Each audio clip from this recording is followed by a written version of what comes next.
Umejilipa? Yes, you. I'm talking to you who's looking at me right now. Umejilipa? That is the one question I'm going to ask you this year.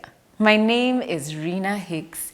I'm the operations director at FIDA Investment Bank and the founder of MoneyWise. Those of you who've been walking a journey with me on MoneyWise and my passion to just have people become financially literate know that I ask this question a lot. Umejilipa? Those of you who are not Swahili speakers, that just means, have you paid yourself?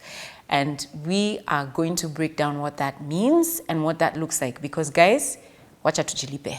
We have to pay ourselves first. So ask your neighbor, Umejilipa? Ian, Umejilipa? Umejilipa. Umejilipa? Yeah. Okay. Nantajilipa tena. What are we talking about? This end month? Yes. Mimi pia. What are we talking about? What are we talking about? We are basically translating what is called pay yourself first. And pay yourself first means what? Every time I get my salary, and I usually say for the salaried people, majority of the salaried people don't pay taxes.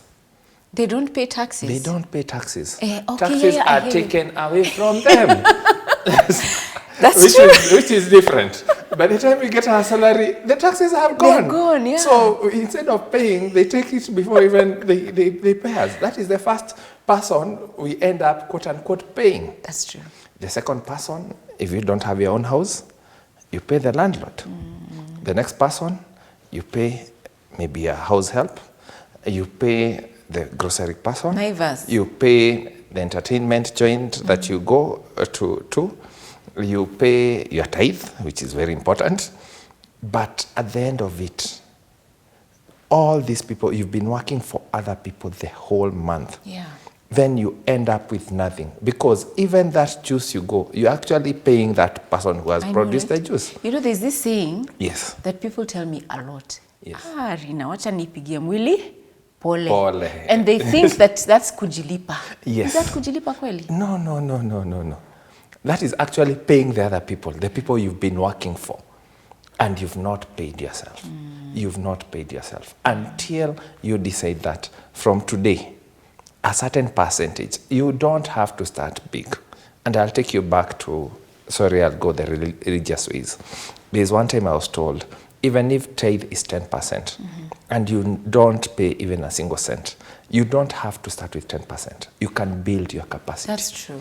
You can start to say, okay, I've not been doing 10%, I'll do 2%. The next month, I'll do 3%. The next month, I'll do 4% to reach your goal. The same way, I'll borrow that same narrative and say that you can start that way with your own savings. And you can say, yes, I earn 100,000, but I pay 40,000 in loans. 30,000 goes in taxes. I'm left with 30,000. My house is 15,000. So my maybe groceries is 6,000 or something. The money that I'm left with is still small. You don't have to do 10, 20%. You can start with something small. You can say that, okay, I do 0. 2% is a step in the right direction. So you can start with 2,000. The next month you increase. Then you look at where can I either reduce my expenses or where can I increase my income.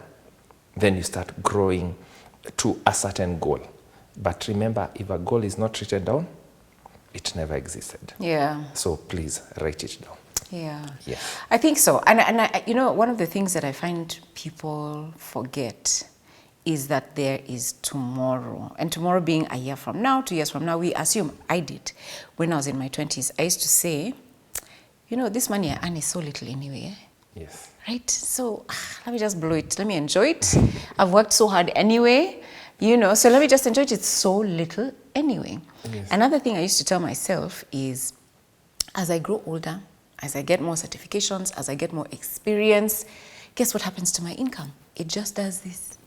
And so this thing of stressing and denying myself right now, why do I need to do all of that? Let me enjoy now. And then when I'm 35, 40, when my income is higher, you can start saving. I can start saving. Tell me about your experience with that. Well, in terms of, do you find that it's easier now in your 40s to put money away? I'll say, I'll take it to what is called the rat race. Okay. There's always something better. My life experience, no matter what, there's always something better. What happens is, You don't have a car. You're walking on foot. So who do you admire? The person with a bicycle. The time you buy a bicycle, you realize now your friends have motorbikes. Then you're like, I can't stay with a bicycle. I have to buy a motorbike. Then people buy cars. You're like, as far as I have a family, as far as I buy a car that moves me from point A to point B, I'll be I so don't happy. care. I'll be so happy. And you'll go and get an Alto, and you're okay. And you'll be okay, and you'll celebrate for the first 6 months. I'm telling you, your friends will change. And the next person has an Axio. You're like, what are you doing with this toy? So you want to upgrade to an Axio. Yeah. And that thing never stops. It never does. It never stops. Personally, I'll give my confession. I remember when I moved from one job to another job. Yeah. And that job, because of the title, people told me, don't worry about the car I drive. They told me, that's not the car for that position. Right. And I found myself, because I did not have the money, I found myself going to from showroom to showroom, and I saw the car that I wanted. And actually I went and talked to the bank, and they told me my repayments. And then I looked at the repayments, and I asked myself, what is wrong with me? Why do I have to change the car that I have? Is my car serving me right? Yes. Is it able to move me from point A to point B? Yeah. Is there any problem with that car? It can go to Mombasa, it can go to Kisumu. But why am I upgrading my car? Actually, majority of the times I say, we work so hard to please people who don't even maybe like us. So, and who don't care. And even who don't care. Have their own issues. They have and challenges. Exactly. So that's why we are saying you have to slow down on the rat race. You have keeping up with the Jones. You have to slow down on that and take care of your future rather than your present. Yeah. Yes. And you know, some time back, I love this website called calculator.net because it just gives you the ability to play with numbers. Yes. And so they have very many calculators, Yes. different ones. And one of the ones that they have there is an investment calculator. Yes. And I remember once just playing around with those numbers, and I put in, if I saved 5,000 shillings every month at a rate of 10% per annum, Yes. net, what would I have? And I just did several years. I remember when I put about 35 years on 5,000 shillings, I ended up with 17.8 million. I did this with 6,500. It's 22 million. I'm just like, you don't need a lot of money. Yes. Like this consistent putting away money over and over and over as much as you can. Of course, over time, it's like magic. And like with the 5,000 example, that 5,000, when you do 5,000 times 35, well, times 12 times 35, Yes. you end up with 2.1 million. Yeah. The rest, 15.7, It's compounding. imagine. It's compounding. The power of compounding. Compounding and interest. Yeah. So you have all this time, and because it's compounding over the years, it's like magic. True. And so guys, Jilipe. And we have amazing products for you that can help you kujilipa.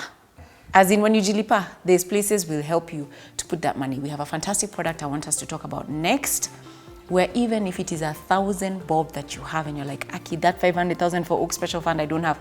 We're like, it's okay. We will build to that. In the meantime, Yes. Jilipe, here it comes. Thank you.